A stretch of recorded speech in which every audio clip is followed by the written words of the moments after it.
오늘 우리가 함께 볼 하나님의 말씀은 예레미야 32장 33절부터 35절입니다. 예레미야 32장 33절부터 35절까지 말씀,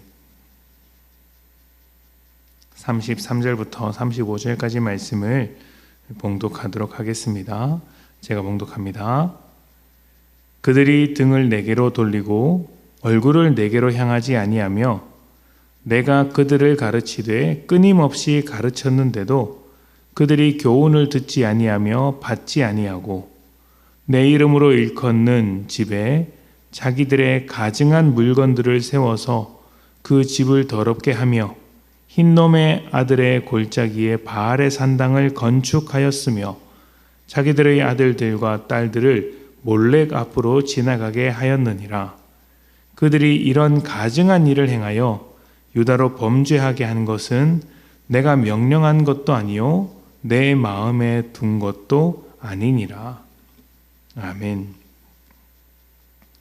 사람은 누구나 실수하기 마련입니다.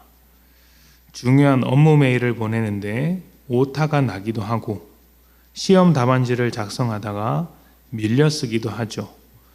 원숭이가 나무에 떨어질 때도 있듯이 아무리 잘하는 사람도 실수를 할 수 있습니다. 그런데 그 실수가 반복되면 그것은 더 이상 실수가 아닙니다. 실력이죠. 메일을 보낼 때마다 오타가 나면 그것은 실수가 아니라 작문 실력이 없는 것이고, 답안지를 작성할 때도 반복해서 실수하면 그것은 실력입니다. 답을 잘 아는 것만 실력이 아니라 잘 쓰는 것도 실력인데 그 실력이 부족한 것이죠.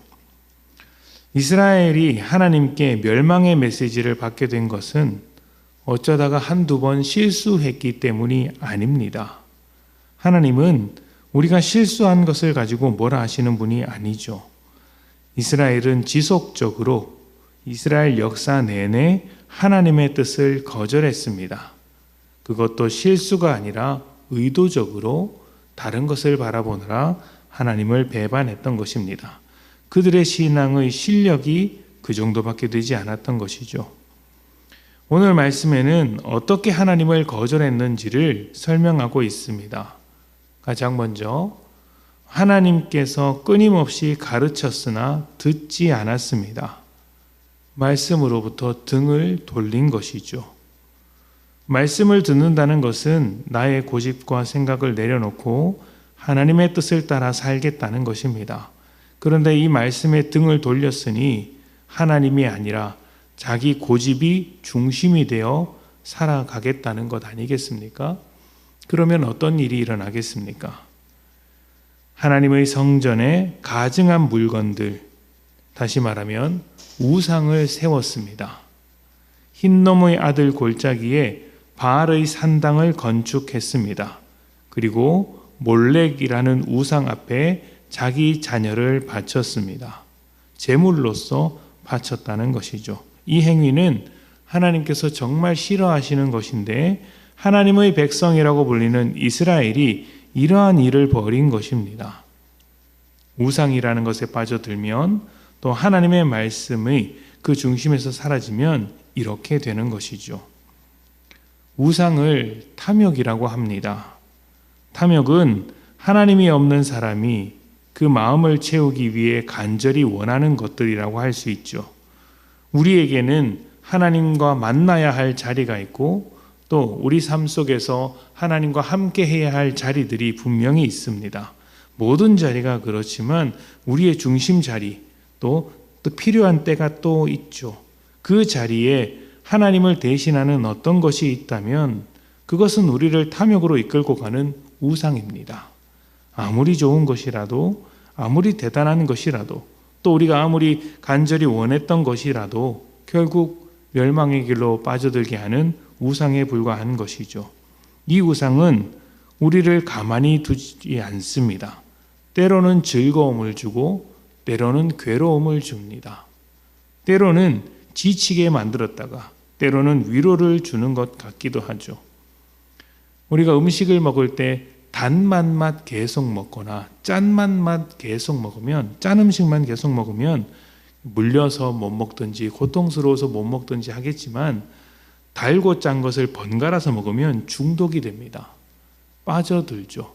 그래서 단짠이라고 해서 아이들이 많이 먹지 않습니까?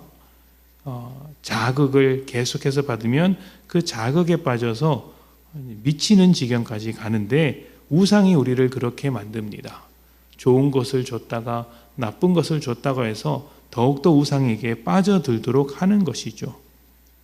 그러나 그 끝에는 언제나 허망한 것이 있습니다. 달고 짠 음식을 계속 먹다가 건강이 나빠지고 이가 썩는 것처럼 우리의 인생도 썩어버리는 것이죠. 몰렉에게 자녀를 바치기까지 했던 이스라엘과 같이 모든 것을 쏟아붓지만 아무것도 남는 것이 없는 그런 인생이 되고 마는 것입니다. 이런 허망한 삶이 어디서부터 시작되었습니까? 하나님의 말씀을 받지 않는 것에서부터 시작되었습니다. 여러분, 이것이 참 중요합니다. 듣지 않는 것이 아니라 받지 않는 것에서부터 시작하는 것이죠. 하나님은 우리에게 계속해서 말씀을 주셨습니다. 하나님의 뜻을 가르치셨죠. 교훈을 주셨습니다. 존재의 가치와 삶의 의미, 진정한 소망이 무엇인지 말씀 안에서 가르쳐 주시는 것이죠. 우리 인생이 반드시 알고 있어야 하는 본질적이고도 중요한 것들입니다. 이러한 중요한 것들을 말씀 안에 담아 두었는데 다 버리고 우상을 쫓아가는 인생이 된다면 그것은 허망한 인생이 될 뿐이죠. 하나님은 이러한 것을 막기 위해서 이스라엘 백성이, 그리고 우리가 이러한 삶을 살도록 내버려 둘 수가 없어서 끊임없이 가르쳤다. 내가 너희를 끊임없이 가르쳤다 말씀하시는 것입니다. 건물을 올릴 때 가장 중요한 것은 기초를 단단히 하는 것이라고 합니다. 기초가 단단하지 않으면 무너질 수밖에 없죠. 우리 믿음의 기초는 언제나 말씀이고 언제나 기도입니다. 말씀으로 하나님의 뜻을 알고 기도로서 그 뜻을 붙잡는 것이죠. 이것이 얼마나 중요하면 하나님께서 끊임없이, 내가 쉬지 않고 끊임없이 사람을 보냈고 끊임없이 가르쳤다 하시겠습니까? 여러분의 삶에서 말씀과 기도를 빼놓지 마십시오. 이 설교를 듣는 것과 별개로 말씀을 읽어 나가셔야 합니다. 설교를 듣는 것과 말씀을 읽는 것은 다른 것이기 때문입니다. 직접 읽으시고 직접 기도하십시오. 주님께서 끊임없이 말씀과 기도의 자리에 우리를 초대하고 계십니다. 그 자리로 나아가 하나님께 더 가까워지는 삶을 살아가는 것이죠. 말씀과 기도로 하나님과의 관계가 더 깊어지는 여러분 되시기를 원합니다. 하나님과의 관계가 깊어지는 것은 깊어져야 하겠다라는 생각으로 이루어지는 게 아니라 말씀과 기도를 온전히 세워갈 때 가능한 것임을 잊지 말고 이 말씀과 기도로 여러분의 삶을 만들어가는 복된 성도님들이 되시기를 축복합니다. 이 시간 함께 기도합니다.